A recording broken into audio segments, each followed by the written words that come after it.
Hello my dear friends, food and ബിയോണ്ടിൻ്റെ ഏറ്റവും പുതിയൊരു എപ്പിസോഡിലേക്ക് എല്ലാവർക്കും സ്വാഗതം. എല്ലാവരും സുഖമായിട്ടിരിക്കുന്നല്ലോ. ഇന്ന് നമുക്ക് വളരെ ഈസിയായ ഒരു കടലക്കറി ഉണ്ടാക്കിയാലോ. ഈസി എന്ന് പറയുന്നതിന് കുറച്ച് കാര്യങ്ങളുണ്ട്.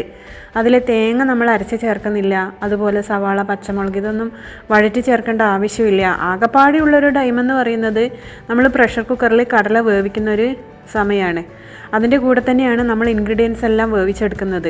അപ്പോൾ ഈ നമ്മൾ വഴറ്റി ചേർത്തും തേങ്ങ അരച്ചൊക്കെ ഉണ്ടാക്കുന്ന കടലക്കറിയേക്കാട്ടും രുചിയാണ് ഇങ്ങനെ ചെയ്യുന്ന സമയത്ത്. വളരെ സോഫ്റ്റായ ക്രീമിയായ ഒരു കടലക്കറിയാണ് നമുക്കിങ്ങനെ പ്രഷർ കുക്ക് ചെയ്യുമ്പോഴത്തേക്കും കിട്ടുന്നത്. അപ്പോൾ എങ്ങനെയാണ് ഇത്ര എളുപ്പത്തിൽ ഒരു കടലക്കറി ചെയ്യുന്നതെന്ന് അറിയണ്ടേ? നമുക്ക് വീഡിയോ കാണാം. ഈസിയായി കടലക്കറി ഉണ്ടാക്കാൻ വേണ്ടിയിട്ട് ഞാനിവിടെ 1 കപ്പ് കടല എടുത്തിട്ടുണ്ട്. ഈ 1 കപ്പിനാണ് കടല എടുത്തത്. അത് ഇപ്പം രാവിലെയാണ് സമയം. ഞാൻ ഇന്നലെ രാത്രി തന്നെ ഈ കടല നല്ലപോലെ കഴുകിയതിന് ശേഷം കുതിർത്തിട്ടതാണ്. അപ്പോൾ ഇന്നലെ രാത്രി മുഴുവൻ ഇത് സോക്കായി കിടന്നിട്ടുണ്ട്, നല്ലപോലെ സോക്കായിട്ടുണ്ട്. ഇനി പകലാണ് കുതിർത്തിടുന്നതെങ്കിൽ ഒരു 6 മണിക്കൂറെങ്കിലും മിനിമം കുതിർത്തിടണം. അപ്പോൾ ഇനി ഇതൊന്ന് നന്നായിട്ട് കഴുകിയിട്ട് ഒരു ചെറിയ പ്രഷർ കുക്കറിലേക്ക് മാറ്റട്ടെ. ഇനി ഇതിലേക്ക് കുറച്ച് ഇൻഗ്രീഡിയൻസ് ചേർക്കാനുണ്ട്. ആദ്യം തന്നെ നമുക്ക് ഇതിന് വേണ്ടുന്ന ഉപ്പൊന്ന് ചേർത്ത് കൊടുക്കാം. 1 ടീസ്പൂണും കുറച്ചും ചേർത്തിട്ടുണ്ട്. പിന്നീട് ഒരു സവാളയുടെ പകുതിയാണിത്, മുഴുവൻ സവാള വേണ്ട, അത് തിന്നായി സ്ലൈസ് ചെയ്തത് ചേർക്കുന്നു. പിന്നീട് ഒരു 3 പച്ചമുളക് നീളത്തിലരിഞ്ഞതാണ്, അത് ചേർക്കാം. ഒരു 1/2 ടീസ്പൂൺ മഞ്ഞൾപ്പൊടി,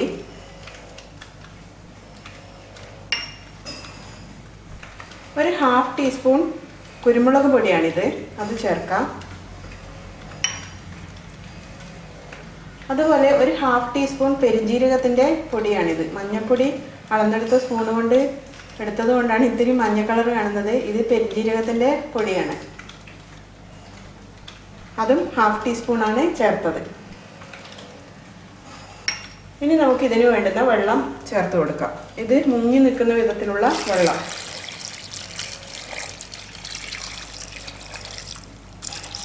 ഇത്രയും മതി. ഇതൊന്ന് നന്നായി മിക്സ് ചെയ്യാം.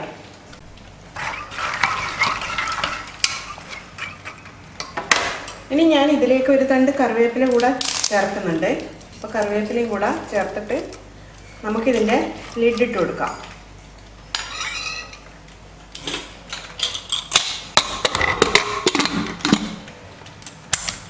ഇനി സ്റ്റൗ ഓൺ ചെയ്ത് ഇത് അങ്ങോട്ടേക്ക് വെക്കട്ടെ.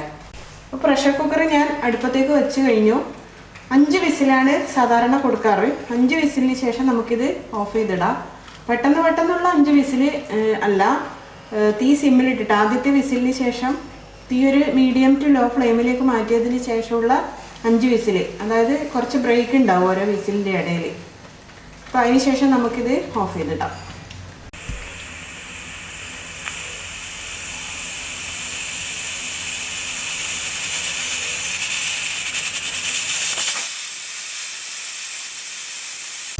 പ്രഷർ കുക്കറിൽ 5 വിസിലുകൾ വന്നു കഴിഞ്ഞു. ഞാൻ സ്റ്റൗ ഓഫ് ചെയ്യാണ്.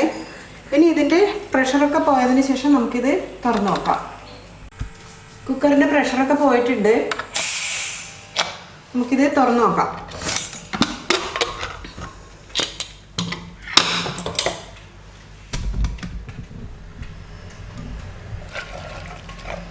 അപ്പോൾ കടല നന്നായി വെന്തിട്ടുണ്ട്, കണ്ടില്ലേ?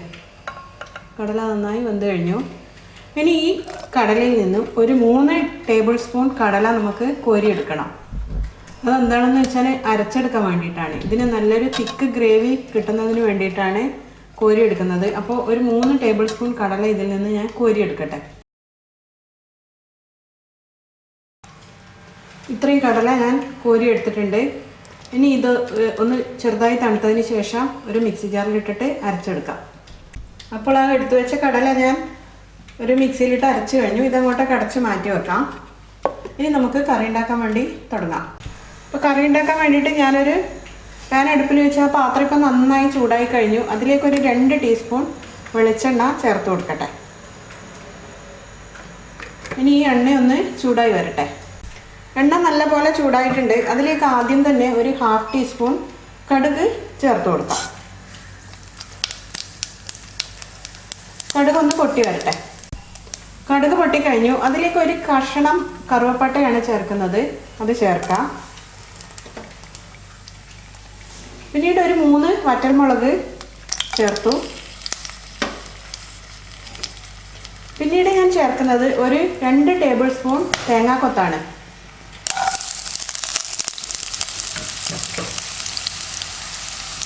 പിന്നീട് 2 തണ്ട് കറിവേപ്പില കൂടെ ചേർക്കാം.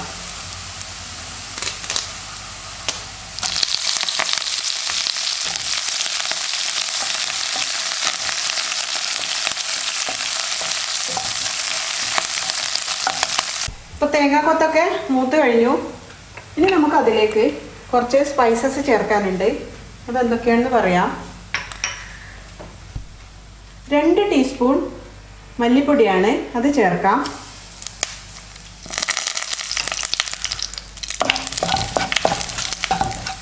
ഒരു 3 മിനിറ്റ് വഴറ്റി കൊടുക്കാം, മല്ലിപ്പൊടി മൂത്ത് കിട്ടാൻ വേണ്ടിയിട്ട്. മല്ലിപ്പൊടി മൂത്തിട്ടുണ്ട്. ഇനി ഞാൻ അതിലേക്ക് ചേർക്കുന്നത് 1 ടീസ്പൂൺ മുളക് പൊടിയാണ്, അത് ചേർക്കാം.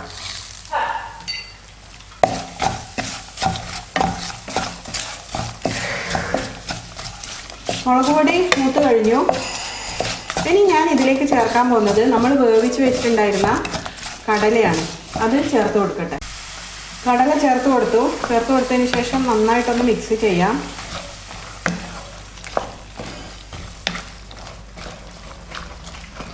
പിന്നീട് ഞാൻ ഇതിലേക്ക് ഒരു 1/2 ടീസ്പൂൺ ഗരം മസാലപ്പൊടി അതുകൂടെ ചേർക്കുവാണ്.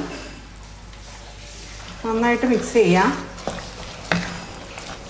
ഇനി ഇപ്പോൾ ചേർത്ത് കൊടുത്ത സ്പൈസസ് ഒന്ന് കടലയുമായി പിടിച്ച് കിട്ടാൻ വേണ്ടിയിട്ട് ഒരു 3 മിനിറ്റ് നമുക്ക് ഈ ചെറിയ തീയിൽ അടച്ചു വെച്ചിട്ട് ഇത് കുക്ക് ചെയ്തെടുക്കാം. അപ്പോൾ ഞാനിതിൻ്റെ അടപ്പൊന്നിട്ട് കൊടുക്കട്ടെ. അപ്പോൾ 3 മിനിറ്റ് ചെറിയ തീയിൽ കുക്ക് ചെയ്ത് കഴിഞ്ഞു. ഞാനിത് തുറക്കുവാണ്.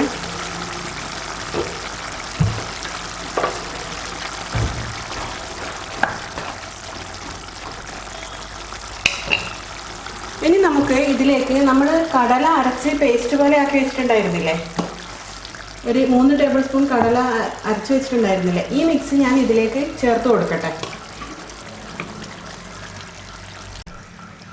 അത് ഞാൻ ചേർത്തിട്ടുണ്ട്. ഇനി ഇത്തിരി കൂടി ആ മിക്സി കഴുകിയ വെള്ളം കൂടെ ഇതിലേക്ക് ചേർത്ത് കൊടുക്കട്ടെ. ആവശ്യത്തിന് ചാറായി കിട്ടുമല്ലോ. നമുക്ക് പുട്ടൊക്കെ കഴിക്കണം എന്നുണ്ടെങ്കിൽ ചാറ് വേണ്ടേ. ഇനി ഇതൊന്ന് നന്നായിട്ട് ഞാൻ മിക്സ് ചെയ്തെടുക്കട്ടെ.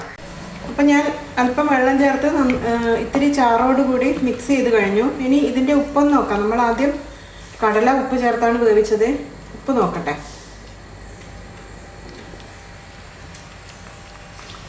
ഒരു ലേശം, വളരെ കുറച്ച് ഉപ്പ് ചേർത്ത് കൊടുക്കുവാണ്. കൂടുതലൊന്നും ചേർക്കണ്ട. ഇനി ഇപ്പം ചേർത്ത് കൊടുത്ത ഈ വെള്ളം ഒന്ന് തിളച്ച് 2-3 മിനിറ്റ് ഒന്ന് തിളച്ച് കുറുകുന്നത് വരെ നമുക്കിത് അടച്ചു വെക്കാം. അപ്പം 3 മിനിറ്റ് കറി നല്ലപോലെ തിളച്ച് കഴിഞ്ഞു. ഇനി ഞാൻ സ്റ്റവ് ഓഫ് ചെയ്യാണ്. അപ്പം നമ്മുടെ കറി റെഡി ആയിട്ടുണ്ട്. പുട്ടിനൊക്കെ കഴിക്കാൻ പറ്റിയ നല്ല തിക്ക് ഗ്രേവി ആയിട്ടുള്ള കടലക്കറിയാണിത്. തേങ്ങയൊന്നും അരച്ച് ചേർക്കാതെ തന്നെ നല്ല തിക്കായ ഗ്രേവി ആയിട്ടുള്ള കടലക്കറി റെഡി ആയിട്ടുണ്ട്. അപ്പോൾ എങ്ങനെയാണ് വളരെ ഈസി ആയിട്ട് കടലക്കറി റെഡിയാക്കുന്നതെന്ന് മനസ്സിലായില്ലേ? രാവിലെയൊക്കെ പെട്ടെന്ന് കടല വേവിക്കുമ്പോഴത്തേക്കും ഇവിടുന്ന് റെഡിയാക്കാൻ പറ്റിയ ഒരു കറിയാണിത്. അപ്പോൾ ഈ റെസിപ്പി ഇഷ്ടപ്പെട്ടിട്ടുണ്ടെങ്കിൽ ഒന്ന് ലൈക്ക് ചെയ്യുക എൻ്റെ ചാനൽ. അതുപോലെ ഒന്ന് ഷെയർ ചെയ്യുക. ഇതുവരെ സബ്സ്ക്രൈബ് ചെയ്തില്ല എന്നുണ്ടെങ്കിൽ ഒന്ന് സബ്സ്ക്രൈബും കൂടെ ചെയ്യുക. വീണ്ടും ഇതുപോലുള്ള ഈസി റെസിപ്പീസൊക്കെ ആയിട്ട് നിങ്ങളെ കാണാം. അതുവരേക്കും it's me Sudha signing off. Thank you for watching my video.